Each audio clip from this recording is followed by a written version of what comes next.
Welcome to Old White Mercury. Today we're not working on this. It's just out here, but actually what we're working on is our 1960 Merc 222 horse. I've had this motor apart for quite a while,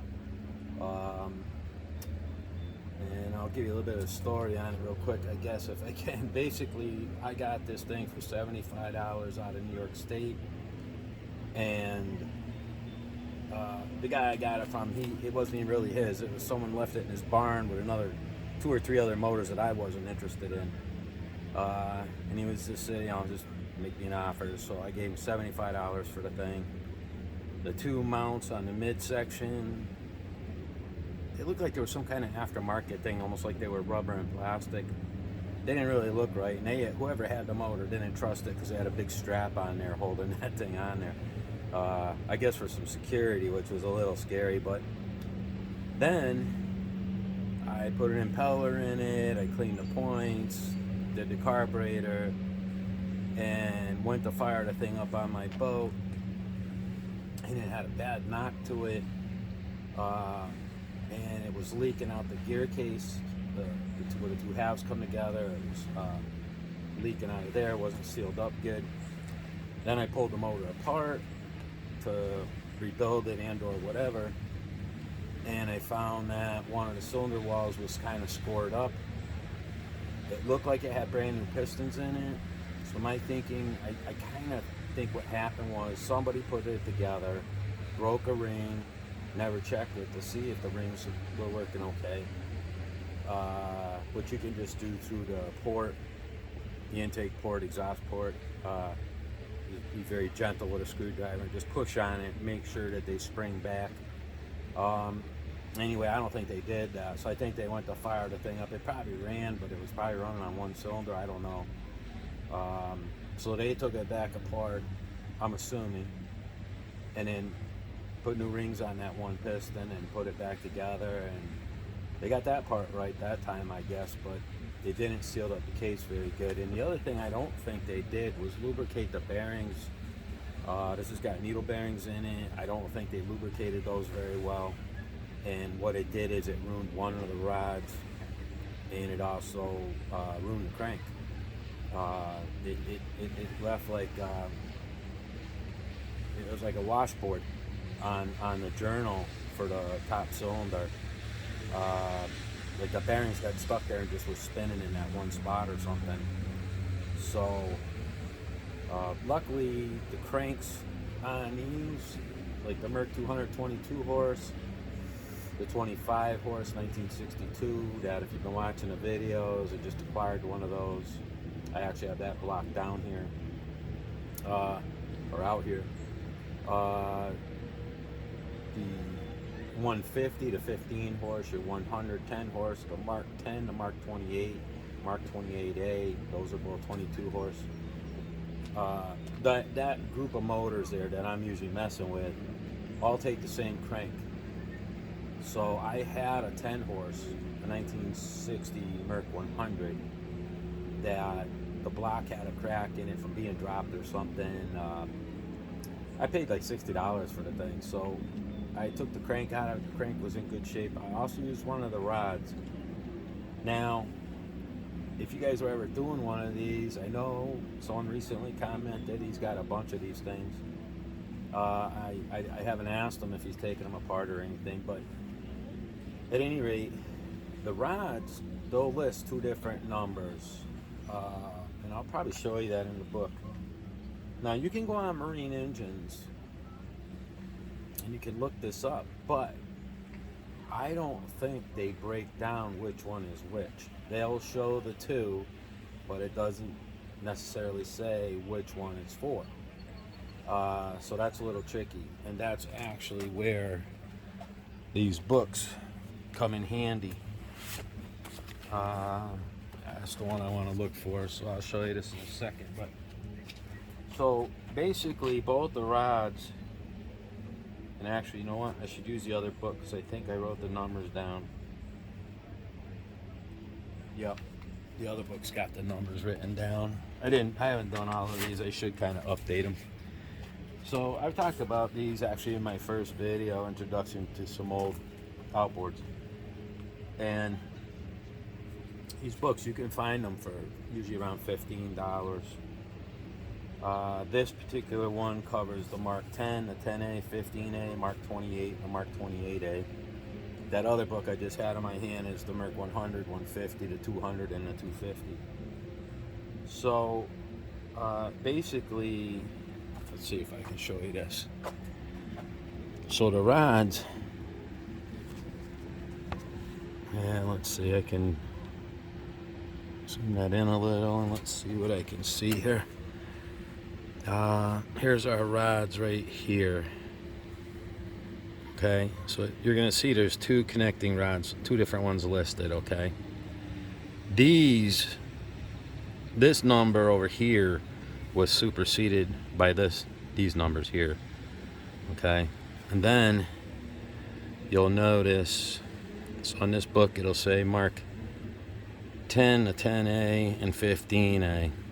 Take this rod that's on the top here. Okay, and then you'll see the Mark 28 and 28A don't take that rod on the top. They take the next one down, which would be this number and or this number. Now basically the rods are the same, but if you ordered, and the reason there is a difference is there's a washer right here. Okay, your needle bearings are right here, they go in here.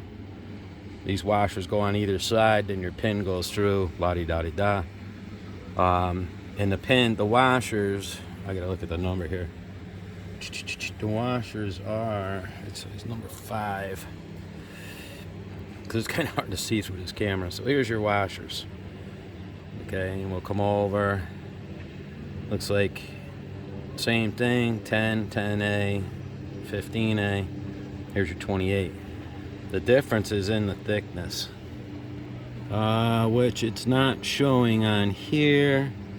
Might show it in my other book, but that's a difference. What I'm getting at, being that this stuff's hard to find, let me open this back up, put this here. All right, so being that this stuff's getting hard to find, you might have, say, a Mark 28 you're doing, and you can only find a rod for a Mark 10 or a 10A, which is fine. You just check the washers. If you're pulling it apart that much, if the rod's bad and you got to pull it apart that much, check the washers that are next to the top of the rod where your piston goes.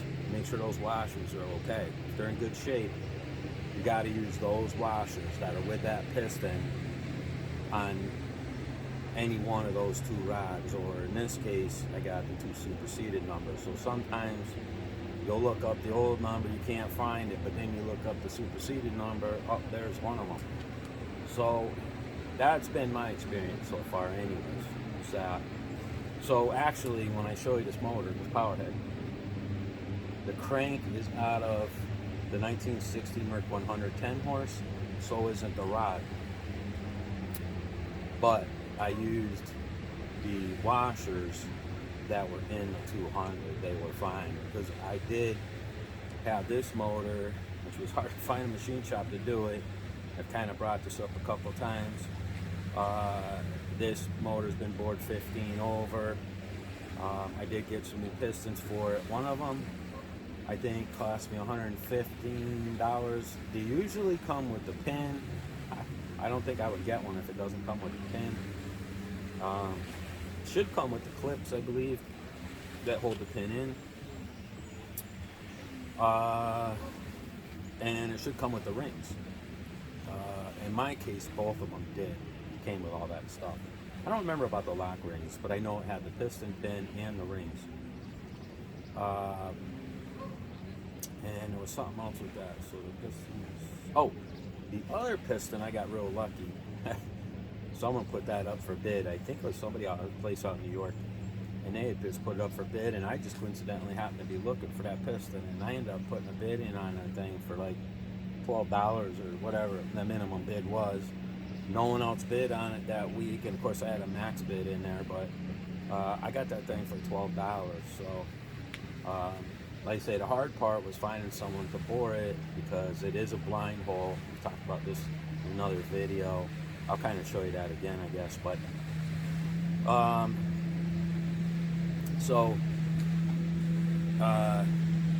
there was a guy in Connecticut that I found that was able to do it, and then he had this 80-year-old guy that actually hand honed it because he didn't have a machine to hone it. So, and I also looked into getting it balanced, but he was a really nice guy. He brought me into the machine shop and showed me his balancer. I brought the crank with me and a rod and stuff like that.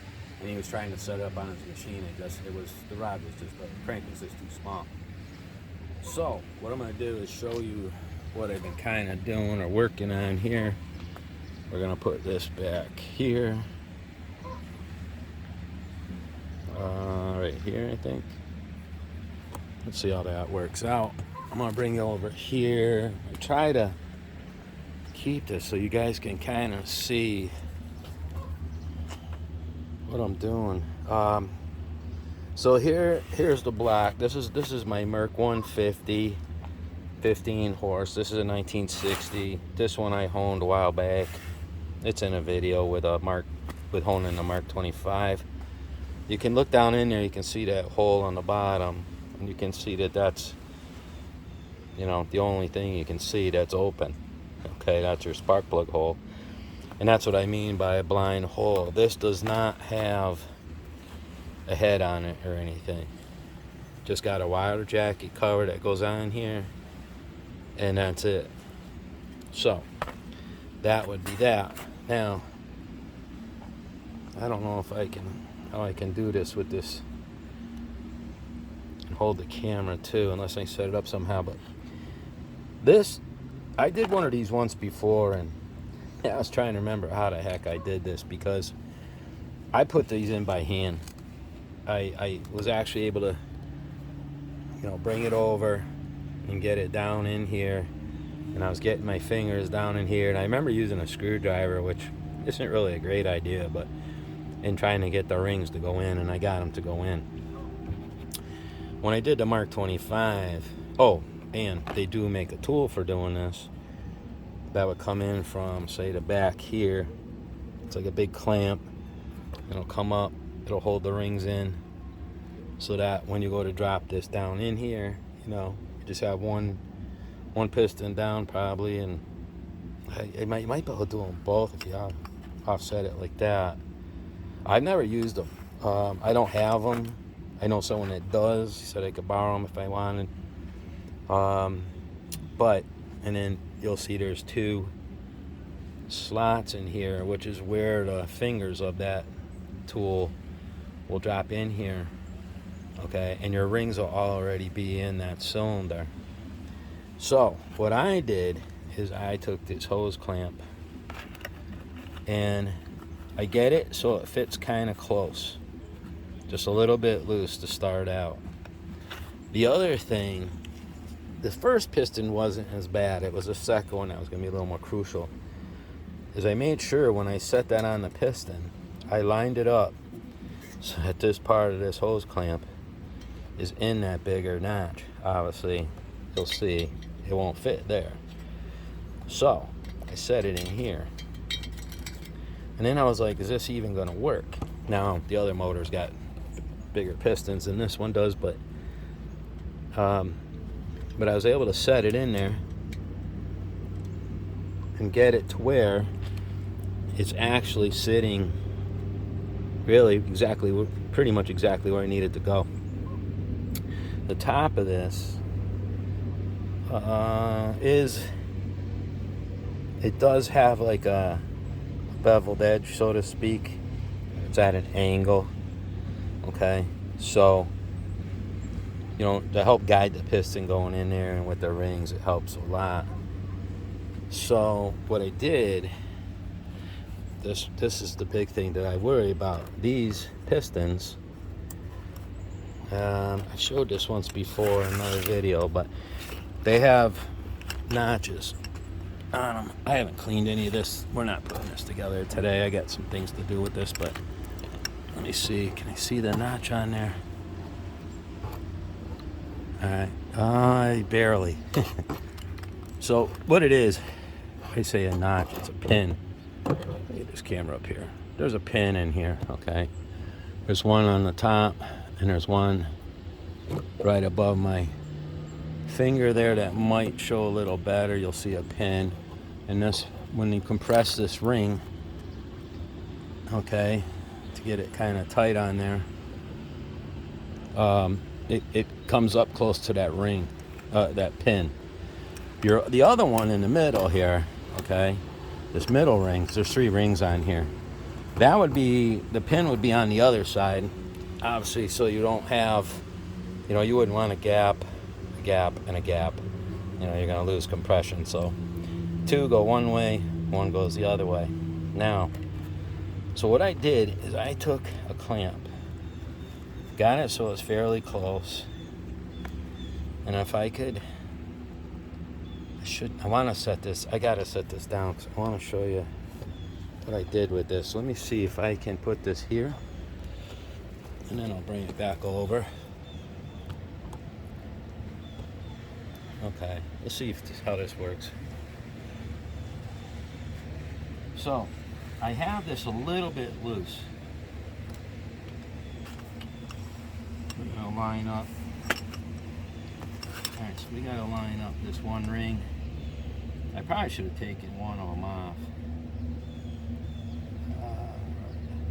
There it is. So, I also got to pay attention to where this is, or to some degree I have to. I'm not going to worry about it right now. I'm just going to kind of show you what I mean here. So what I was kind of doing was pulling the back, this bottom side of the ring, get that in kind of close to where it's going to go.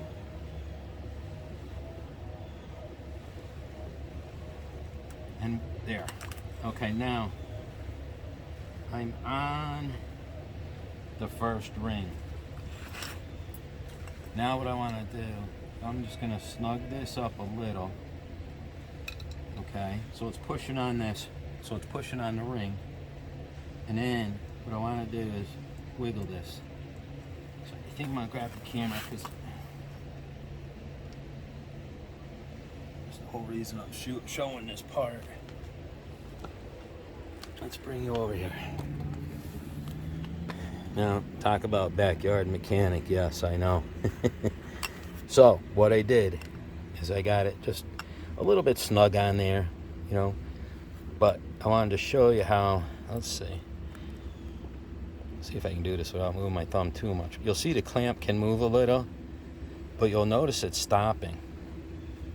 Okay? And the reason it's stopping, and the reason I did this like this, is because that tells me that ring is not overlapping that pin that's in there. When I move this back and forth, the ends of that ring are hitting that pin. Okay? So it means I got it tight enough. That should work out okay. Then I can work on my next ring, line that one up. That pin would be on the opposite side. Actually, it might be right here, because it's where the piston pin would be. Anyway, I wanted to show you that, because if you're trying to do something, it really don't matter. It could be a lawnmower, it could be whatever, but if you're trying to do this, and you know, they sell these big clamps that you can put on there. I don't know what they're for. If I could cut the thing in half and make it work, it would work good, but they were just too big for what I want to do here. So anyway, that's what I did. I just put that on there. Now mind you, I oiled this all up with 2-stroke oil. I oiled the clamp up with 2-stroke oil, and then proceed to slide it together. So this next ring, I would do the same thing. If the pin's over here, I would push the ring over that way, so I can get this, start pushing the clamp down and holding this ring in. Okay, and then slide the clamp, get the clamp over that one, paying attention, make sure, you know, keep an eye on where the end of this ring is, where the gap is. So you get that one on there, then you move on to your last one. Now, when you get it on there, okay, I think I ended up snugging it up just a touch more once I had all 3 rings covered, but obviously you need it to move. You need this piston to slide through that ring, through this clamp.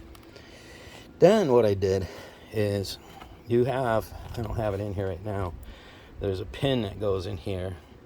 That's to line up the center main bearing right here, which holds your reeds.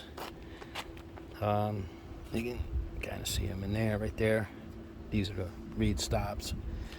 So what I did, probably doesn't matter if you start with the back or the front, but I turned the crank. So this piston was all the way out that way, this one was all the way this way.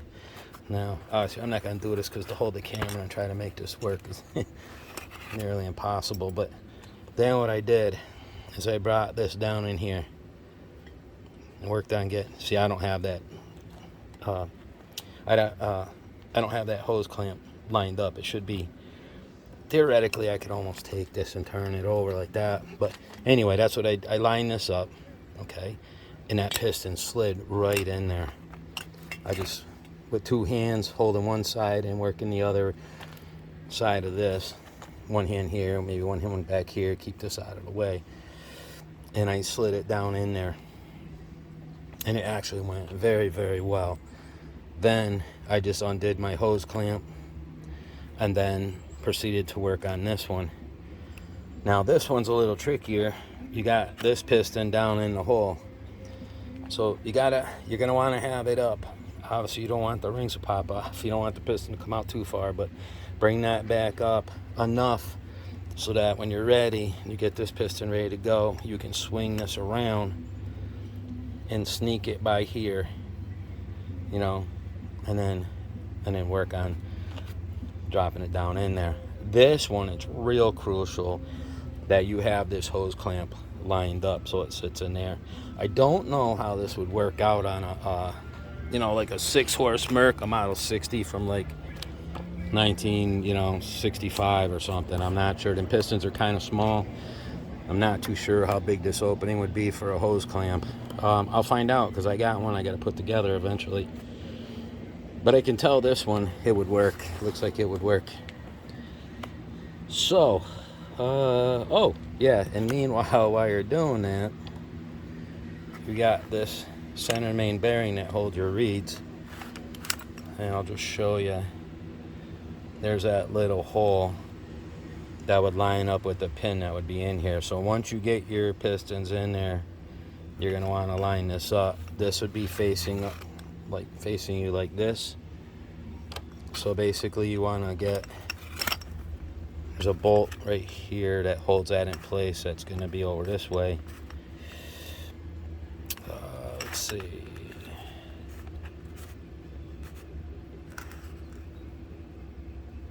Yeah, it should be, yeah. Somehow that seems backwards, but no, that's right.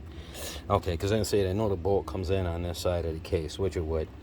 You'll see this screw and nut, this opening here. This, your carburetor, actually the flange would be right here. So that's basically the way that goes right there. So anyway, that's that. I'm going to bring you over here, show you. Here's our Merc 200, our 61. I'm going to grab my rag here. I got a bunch of stuff out here, but okay.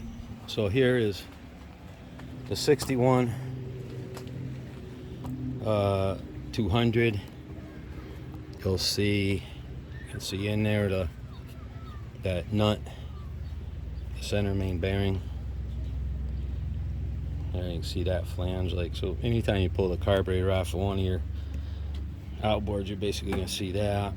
You'll see I had cleaned this block up as best I could, got a lot of the paint off. If you look in here, you'll see, These are those new pistons that are 15 over. You can see the rings.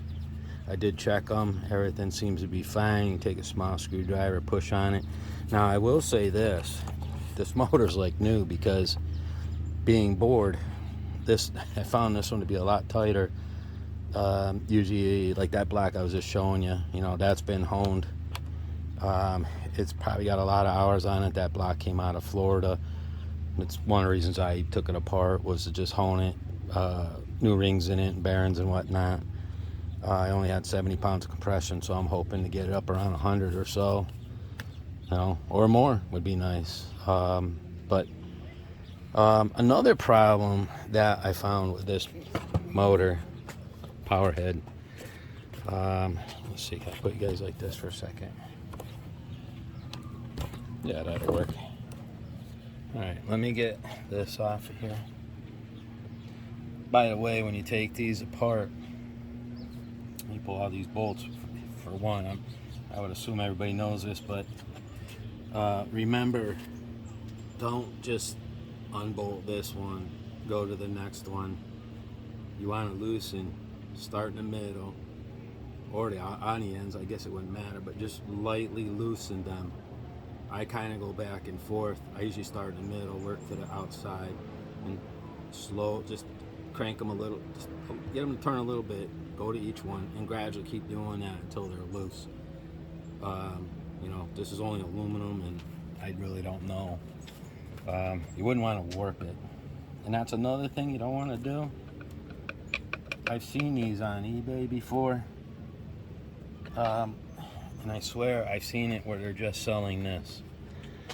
Let me see. Yeah, they're just selling this. Where's the rest of the block? To the best of my knowledge, these are not interchangeable, guys.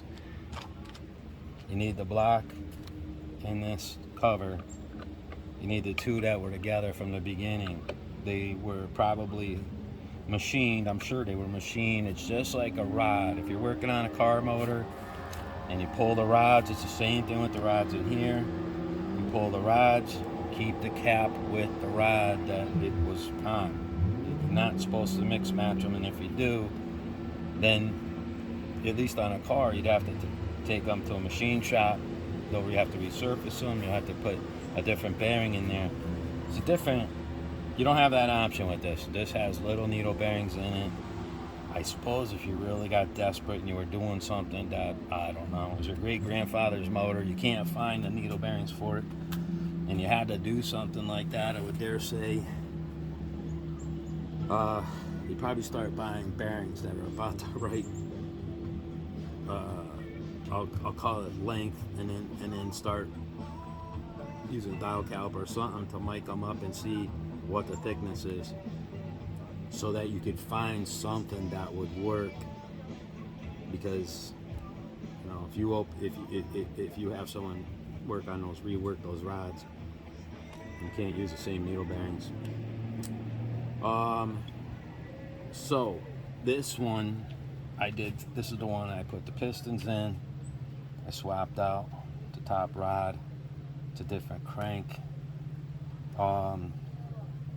This one, they also must have lost the shims. Geez, I had one of these apart and I put it back together to show you. That's all right. I can pull the other one off and at least give you an idea. So this top piece right here, okay. There's a bearing. There's two bearings in here. There's one up near the top. There's a seal here. There's a bearing in here, which is very, very hard to find. So you got to be careful when you're pulling these apart. I kind of found a way I can do it that I think should work fine. And then there's a bigger bearing, which I did not bring that down, did I? Let me look. I might have one here.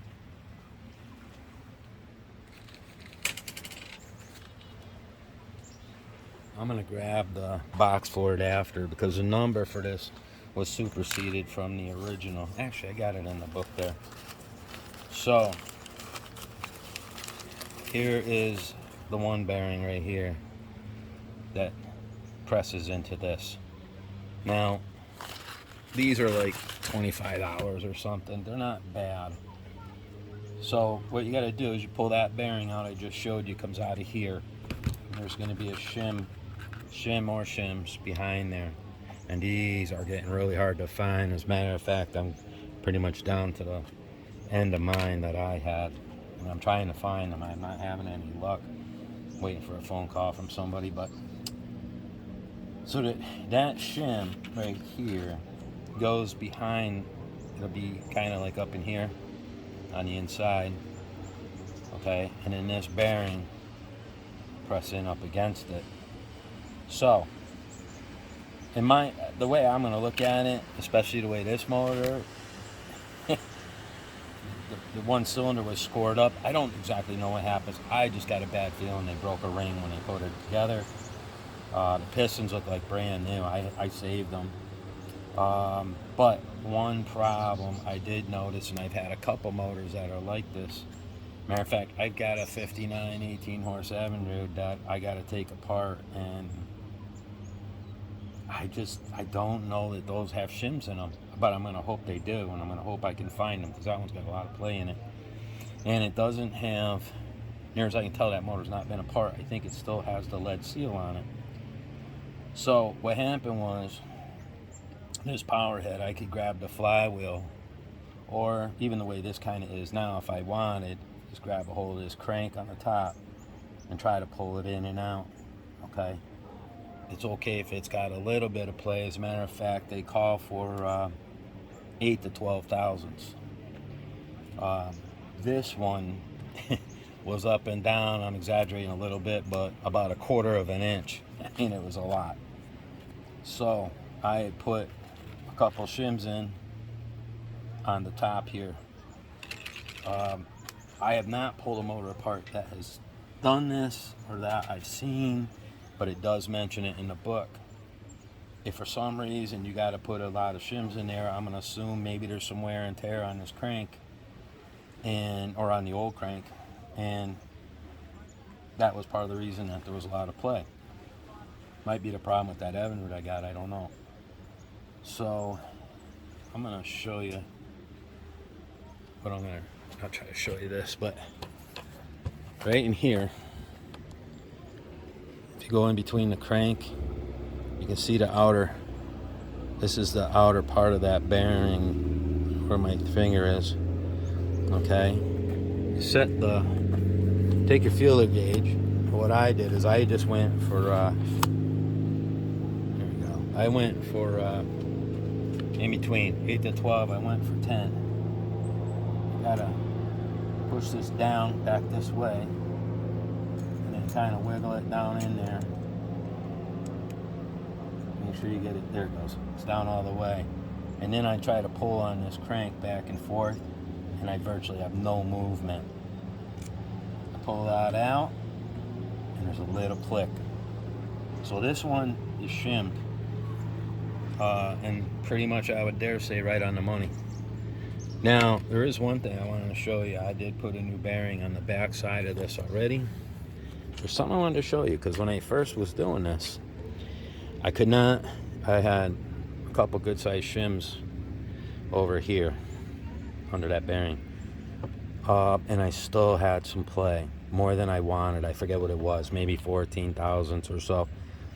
And if you think about it, you're putting the shims in behind this bearing up in here, which, let's see, so that's pushing the crank this way, okay? This is the bottom. It's pushing the crank this way. Well, geez, I would think, I don't know, it says this in the book, but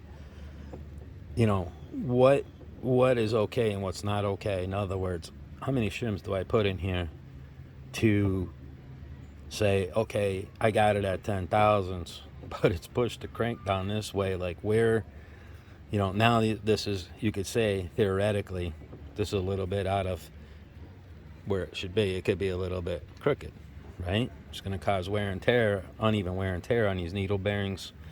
I'm sure probably these other bearings. And I still had to add another shim to this thing. So, like I say, I haven't pulled one apart and seen this. But I did not want to add another shim up under here. And it says in the book that you should try to keep these even. So what I did, I'm sure it shows up. Yeah, you can just see that thin little shim right there. I put it behind this bearing, which rides, you can see in the case here, it sits up against the bottom of the case, and it sits up against right here in the bottom of the case. Okay. One other thing I wanted to mention, I could show this on the other motor, I suppose. So one thing I will do, and I notice I got to clean up the very bottom of this case. You see it's a little cruddy there. But what I'm going to do, when I go to put this on, I try to keep it back just a little bit. Pull it forward onto the pins, just so I don't get that shim back here caught, you know, and bend that thing up or whatever the case may be. And actually, you know what, I'm gonna leave this on here for a minute. The other thing, you know, you're gonna want to put some sealer on here. Okay. I believe in the book it said 100 inch-pounds that I gotta torque these bolts to.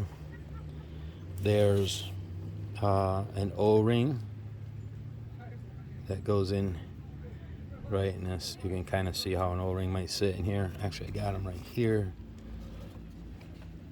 Yeah, these are getting hard to find. Let me get a couple things out here, show you what I mean. But because is this the one with the, is this the one with the old seal? No. Okay. So here is the O-ring. It's a fat little bugger. That's gonna sit right in there. I'm gonna end up putting a little 2-stroke oil on there because the bolt's pretty fat that goes through there. So I have to make sure that lines up when I go to drop that in there.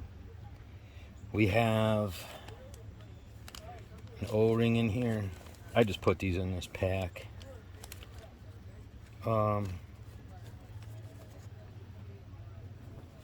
This O-ring sits on the bottom. Actually goes, where is that thing? I'll set it.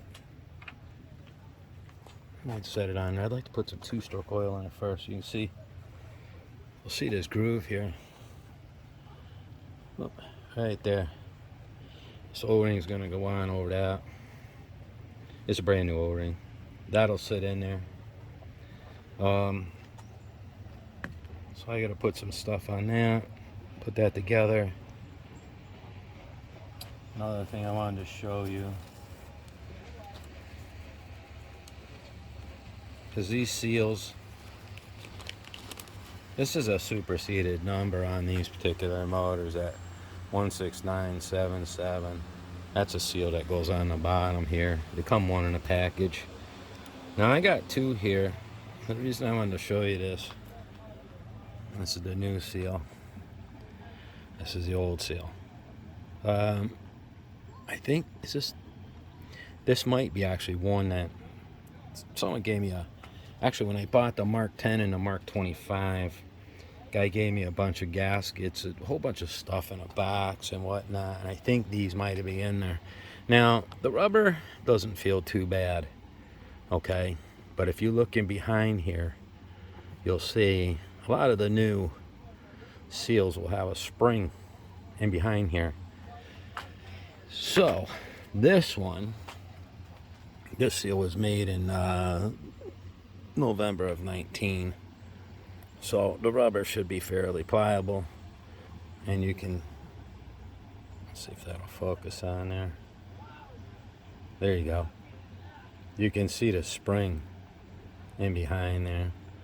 The thing is I like these seals way better. About the only thing that might make this seal better is if it had a black coating instead of the bare metal showing. But to me, these would work a lot better. So I've got 4 or 5 of these older style seals. I doubt I'm going to use them. I'm sure I probably won't throw them away because it's just what I do. But and then when this seal goes on, there's 2 of them. Let's bring it over here for a second. There's 2 of them that go on here, And I'll put some 2-stroke oil on the seal here. And then this will slide on. And this is the way they slide on, okay? So the spring, here it goes, okay? So the spring, or maybe the open part of the seal, however you want, you actually can go by the flap. You can see this is beveled right here. So that makes it easier to slide on here, okay? The spring part of the seal is facing the bottom or out, okay? I gotta lift this crank up. It actually sits. The two of them go on the same way, okay? The other one you put right up. You would think you might run it the other way, but the two, near as I remember, both of them go this way. The Merc 25 horse, the 250 I just got, actually I think that's the last video I did. We were pulling that apart to do an impeller and stuff. I'm going to show you that power head in a minute, and you'll see how this seal sits in here side by side, the two of them. And then this piece with the O-ring is going to go on here, and you'll see there's a lip right there. This is going to sit, the O-ring is going to sit to the right of that, and this is going to, they call it like the sleeve protector, crank protector, whatever. So that's going to be sitting in there like so. So that's some stuff I got to assemble. The O-ring, we talked about the shims. I got this locked into that pin in there, so that's facing the right way. I did put, when I put all new bearings in here for the pistons and for the rods, I coated them with Vaseline. Okay, that's just what I use, a real good Vaseline for that. And that's that. So I actually still have to put the new bearing in here. Actually, where's that other bearing? I got that down here, don't I? I wanted to show you that other bearing. Shoot, I thought I brought it down here. It's not sitting right. Oh, here it is. All right. So this is that other bearing that I was talking about. What is that first number? I think, is it 11? But it's 20594. Shoot, can't really read the first number. These bearings are really hard to find. It's beveled on one edge. I should open this up probably and show it to you. It's got a, I think both edges of this are beveled. And you can tell this packaging. This is Quicksilver. Yeah, I mean, this is some old packaging. I don't know when this was made. There's no date or anything. I'm also curious.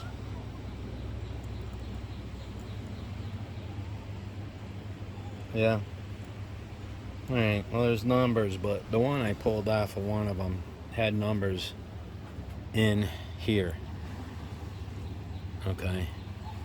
So that, the numbers were facing down towards the bottom of the motor, so this went in there like that.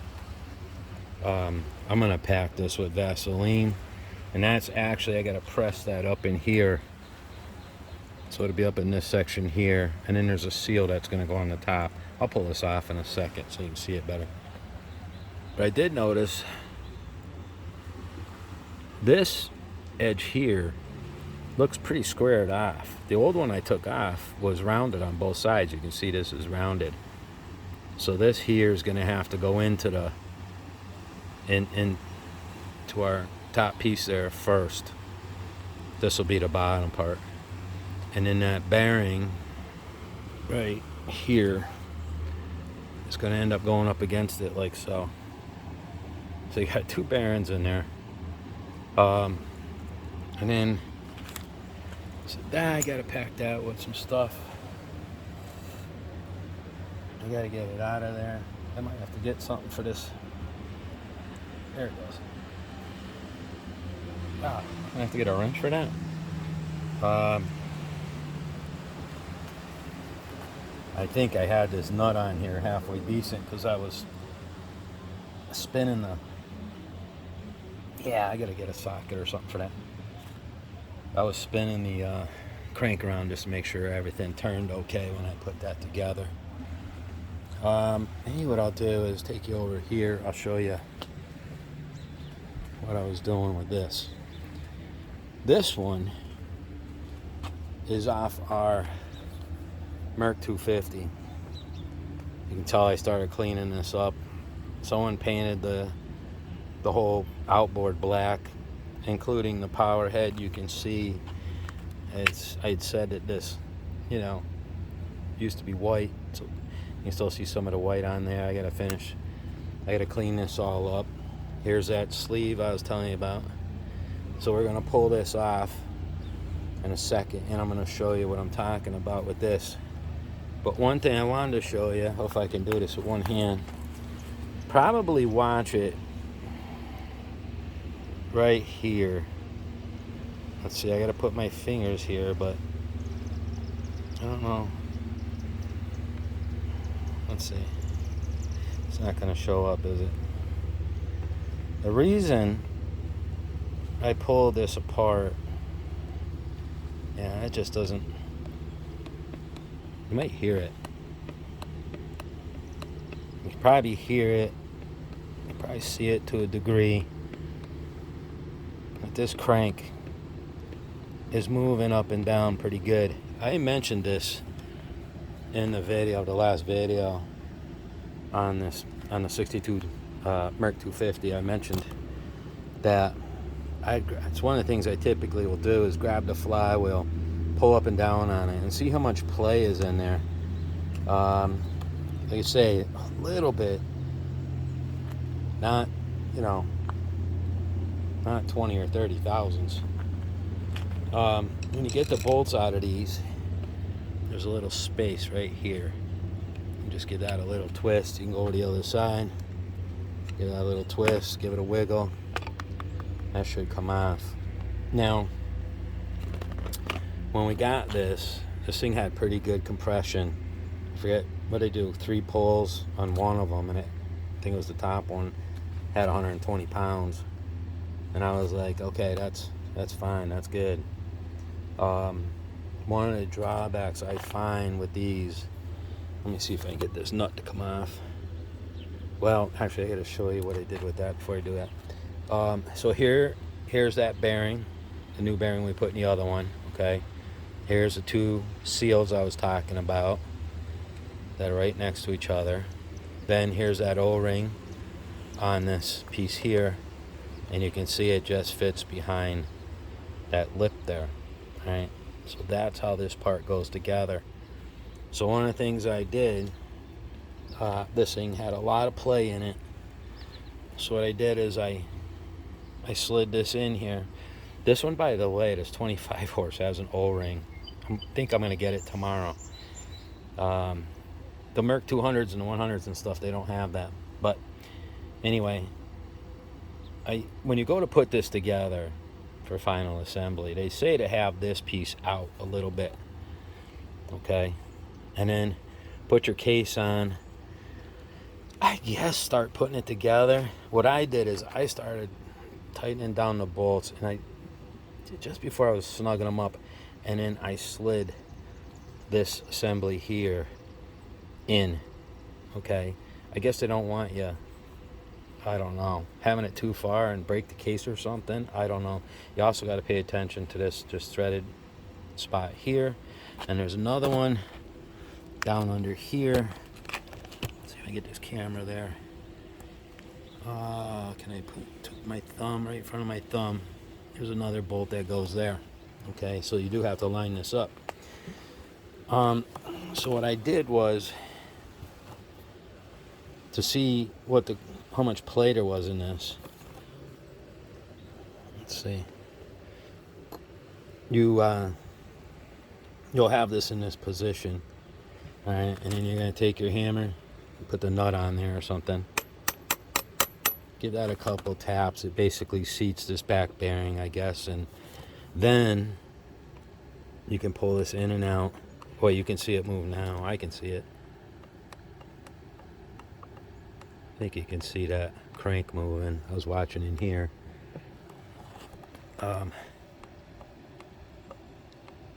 it moves quite a bit. And then we could stick our feeler gauge down in here, like I was showing you earlier, and then get a measurement on that, see how bad it is. That shim that I showed you, I had that in here earlier. I actually technically just stuck it over in here and then checked it, and this power head was pretty good. This power head was apart. I mentioned it in the other video. The lead seal that would be on this bolt that comes through here was missing. So someone pulled it apart. I'm gonna assume they put new rings in it. I have to assume they changed the bearings, because there was a shim under this bearing, but it had a lot of play. So I don't know what happened there. When you put this together, the way we have this right now, okay, and you have this in place, I tap this with the hammer. You got to be very careful when you go to check this, because what you can do is you're pulling on this crank and you can start sliding this piece out. So one thing you could do is take one of the bolts, put it up in here, okay? That'll help hold that from moving. What I ended up doing was I had set this on, okay, push down on it. I tightened up the bolt here. I had this pressed in there pretty good.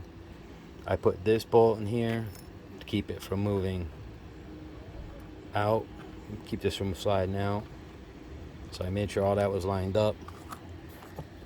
Then I was checking the play. I was just kind of going by hand. But once I got that seated about where it's supposed to be, I pulled this back off, got my feeler gauge in there, and just gently, I left this bolt in that's over here, gently pulled it back and forth to check my clearance. And with that other shim I was showing you, it actually seemed to be pretty good. So, what am I forgetting? Anything I'm forgetting? Got the seals, we got that. Oh, I wanted to pull this off. So, let's see. Let me sit here for a second.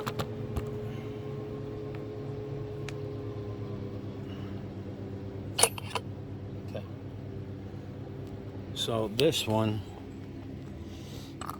if this is going to show up on here. This one, you can see a lip. Yeah, I can see it. There's a lip right there. Okay.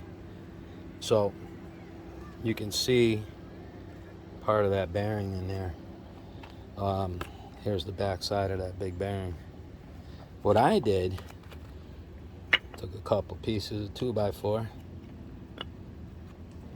You got to make sure, obviously, you don't want to be covering up that bearing.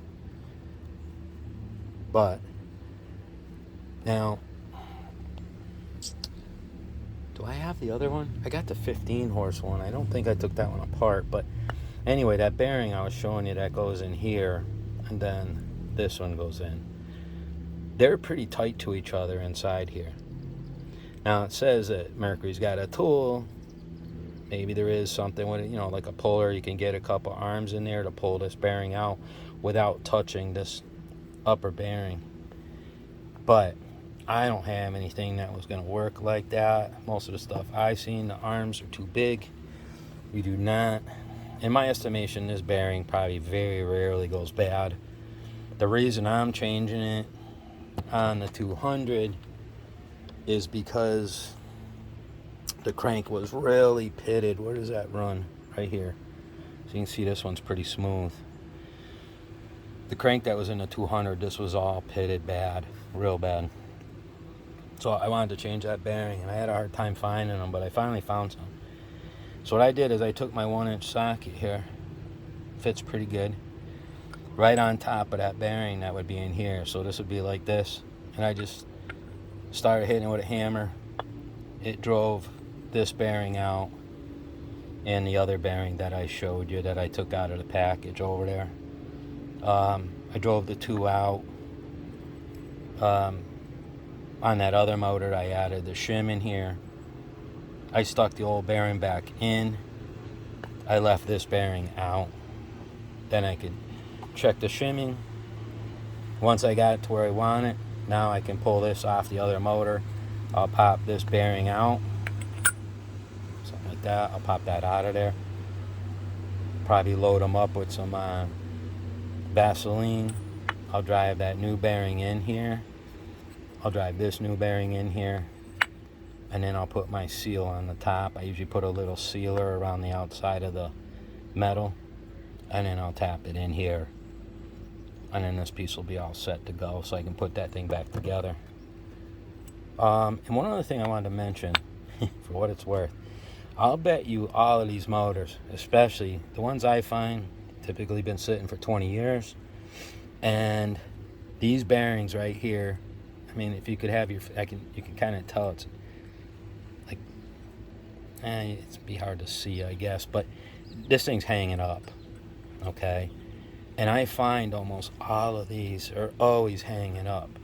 And then what I'll do, sometimes I'll spray it with some carb clean if I got it apart, and it'll get to spinning fine, okay?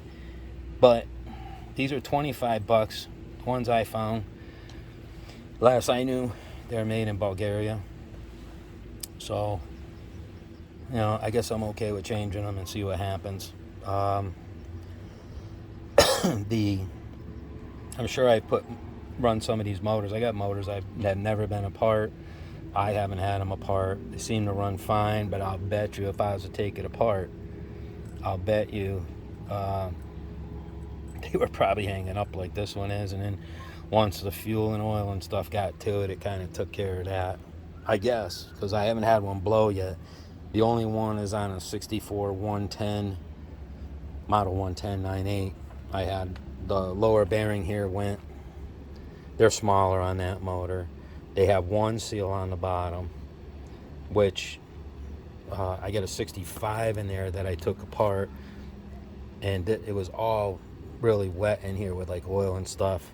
This bottom seal was wiped out, so I put a new seal in it, new bearings, upper and lower, and new upper and lower seals. And that's the one I was talking about on the Mark 10.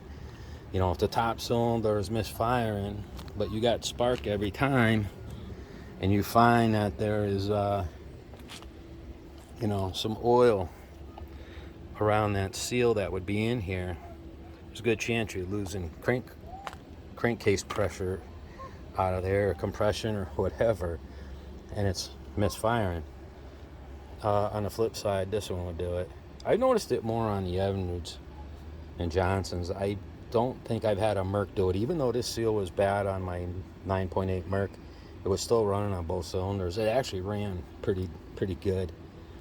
But anyway, that's basically the gist of that. I don't think I left anything out. I covered that bearing can get nasty.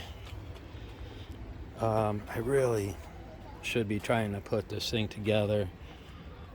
Maybe I'll have to do another video. I'm seeing we got an hour on here, and I suppose maybe I could edit some stuff out, but there was something I wanted to show you guys. Oh, I know what one of them was. So there's different things you could use to seal the crankcase. I definitely use this on the lower units, and a couple of the power heads I've used that I've put together. I use this stuff, this 3M 847. You'll see if you're watching videos on guys resealing lower units, especially the Evinrude ones, you'll see this is very popular. I use it on the crankcase too. You know, I'll make sure I put a bead all the way around. I'm going to be putting them around the seal. I'll use the old one as an example. I think that's why right here. See, I think someone did the same thing probably on this one maybe. You'll see it's kind of crappy in here. Now that could be rust. Could be sealer too. I'm going to clean this off. I got to be careful because there's a little, I forget what they call this poppet valve thing. There's one there. This hole here, I think is just for oil to get in there, but I'll be careful not to block that up. Maybe not put too much. I just don't want this seal. I'll probably put a little sealer on the side here, very thin layer. I don't want this thing spinning when this goes together. Now I think there's enough pressure, the way this is set up, that when these seals are in there, this crank might be up just a tad, and then when you put the top cover on, it'll put enough pressure on that seal so this thing would not have a chance to be spinning in there. I just wouldn't want that to be happening, that's all. Maybe what I'll do is when I set them on there and I put my sealer on, I might, I'm going to have these in place, I might put a little sealer around this. So at least I know half of it's got something holding it to keep it from moving. And if I remember right, I did the same thing on this cover. This piece here, I put some sealer on this too. Actually on this side. Well, actually I did the whole thing, and then it'll press up against the case here. And it'll seal that up. Like I said, the 25 horse actually has that O-ring in there. So I got to finish working on that too. And I'm going to strip that down and paint it. So that's the shimming end of it. Kind of gives you an idea of the parts. That's what I'm going to use for the sealer. The rest is really pretty easy. I'll seal this up. These bolts got to be torqued at 100 inch-pounds, I believe it was. I'll have to look up the exhaust. Like I say, maybe I'll finish this video and I'll do another video and we'll put all this together. We'll put our cover on. There's two separate gaskets here. You got a plate that goes on there. You got a plate for your intake ports. A gasket here. That'll cover that up. At some point I got to do the fuel pump. You got a gasket on the back. And I cleaned all that up. Matter of fact, that motor I got for $60 came out of Gloucester. I got it in New Hampshire, but it was originally from Gloucester. And I'm sure the salt water ate up the original exhaust plate, I guess. I know the other plate, this was a new one. They replaced it. The other one must have been really bad. Now this one's got a little pitting and stuff, not uncommon, but I would dare say they put this plate on new and they put this one on new, and I'm gonna guess it probably didn't get run much after that. So there's gonna be a gasket there, this is gonna go on, and then our plate will go on. So like I say, I think maybe I'll do another video finishing this up. And then once we get this mounted back on the correct midsection, we'll have to do a compression check. I'll be real curious to see what this thing's going to have for compression. I'm trying to remember, I think the guy charged me like $300 to bore this and to hone it.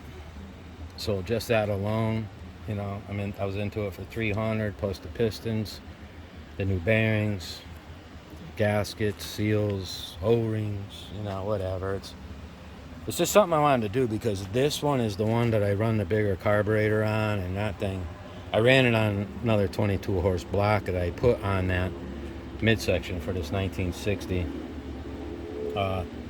because I had it all together and the case was leaking and knocking like crazy and whatnot. So I pulled this power head off and I had my 58 Mark 28, which you guys have seen run. Well, I didn't have that motor together at the time because that needed to be shimmed for the water pump, which we'll be doing a video on that, on the Merc 250. A couple guys have asked about that. And anyway, so I took the Mark 28 power head, put it on the 60 Merc 200 base, midsection, whatever, and I was running that thing around like that, and that thing flew. So I'll just be curious how this works out. Now the motor's really nice and tight, new pistons, 15 over, and it'll be interesting to see how this thing goes. Let's see. There's a couple more things I want to show you, and I guess we'll close this out because I don't know, I talk too much, I guess, but I try to explain what I can and try to remember to explain everything. I cleaned this up as best I could. You can see there's some pitting on here, but I'm going to use my old Indian head gasket sealer on this, and I'll put this back together. This goes on. This covers up the water where the plugs go. Okay, these are your spark plug holes. So this is going to go on the back. So I have to put that on still. And then, of course, I cleaned up all the bolts and everything, but now, I know most of you guys are, for the most part, the viewers I have are 45 and older, with the brunt of you being, I forget, 55 and up, or 60 and up, or whatever. I vaguely remember these cans. 2-cycle outboard motor oil, Mercury, Formula 50, Safe 40. On the back, 50 to 1. Mix this with 5 gallons of gas. It's got the old pull tab on the top. I vaguely remember these things from probably, I'm thinking 70s. But if you guys have an idea, let me know in the comments, because I'd be kind of curious if I'm in the ballpark. But I'm guessing maybe somewhere in the 70s, maybe into the early 80s.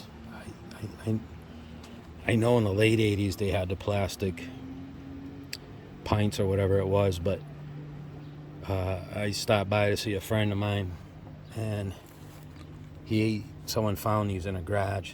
Someone was cleaning out somebody's garage. I hate to think why, and came across a case of these things. So he's like, "Hey, Scotty, if you want one, here you go." So I took it. I'll put it on my shelf with all my other stuff. I save usually the paper stuff. I don't normally save these type of wrappers, but they got paper ones that were prior to this kind of stuff that are really kind of cool, I think. So I save all that stuff. But anyway, so if you were doing one of these, I try to keep it as cheap as possible by using a hose clamp and different things. Those clamps, I think you can buy them in a set of 3. I forget. I think they're close to $300. I forget. Maybe 2 something. I'm not sure. Like I say, I got a friend, actually the one that gave me that oil. He's got those clamps. He said anytime I want to use them, I could. And I should try it out just for the heck of it, one of these motors. But the hose clamp things seem to work all right. I got lucky so far with that. And of course, you're going to need a torque wrench. I bought one at Harbor Freight. I forget what I paid for it. It was pretty cheap. It's 1/4-inch drive, and it reads inch pounds. So, which works perfect, because a lot of the torque specs on these are in inches. So I use it actually quite a bit when it comes to fooling with this stuff. So I'm gonna let it go at that. I hate to kind of leave it like this, that we didn't get it back together. I mean, ideally put it together, put it on the midsection and fire it up and see how it runs would be, I suppose, the ideal video. But I kind of wanted to go over that, the crank, the rods, the pistons, what interchanges, what doesn't, to some degree, and to some degree what, how to shim the thing. If you find one with a crank, you're pulling on that flywheel and that thing's got a lot of movement. I mean, can you run it? Sure. I know one guy, he's actually a Mercury mechanic, and he said, just run it till it blows up. Well, yeah, then what? I mean, is it going to ruin the case? 50-50 shot.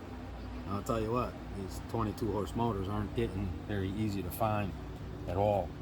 Matter of fact, I've only seen one for sale as far as like going on eBay or something. They're just hard to find. So I'm hoping, by shimming this, and hopefully I'm doing it all correctly, find out when I break it in and run it. But I've done a couple of them so far. They've been fine. Anyway, with that, I hope you enjoy the video. I hope you enjoyed the video. I hope this helps somebody out with giving you an idea on how to shim these. At least on these, like I say, I think the 6 horse from the 60s, the Model 110, a lot of that is the same setup. Everything's the blocks are smaller, but it's still basically the same idea. There's a bearing here, there's one here, there's one here. It's still the same idea, and as I recall, 99% sure the shimming is the same. I think it goes behind that bearing on, say, like a 1964 or 66. I wouldn't be surprised into the 70s. On those like Model 10s, the Model 66 horse, the and then you had this Model 775. And if I ever do one of those, that's Model 75 from, they started doing that, I think, in the late 60s. It's definitely the early 70s, because I got a 70 or 71 in there. Those is kind of cool about that Model 75 and the Model 110. Those blocks are the same. So if you got a 7.5, the block is the same. The crank rod is 99% sure that's all the same. That one, you do just change the carburetor, to the best of my knowledge. I have to look into the timing, see if the timing's different. I did one. I put a different 7.5. I put a 9.8 carb on it. Thing was much faster. So there might be some logistics in there, timing wise. I'd have to look into that. But anyway, you guys have a good one. And like I say, I hope this helped you out. And we'll be running some motors soon. I keep saying that. Just the weather's been nasty. My son was on vacation. We got a few to run. I got to finish this Mark 25. I got a video started on this for pulling the ignition apart. So I got to finish doing that video, put that back together. I was running that. It ran really good. And then it just started skipping. Not sure what happened.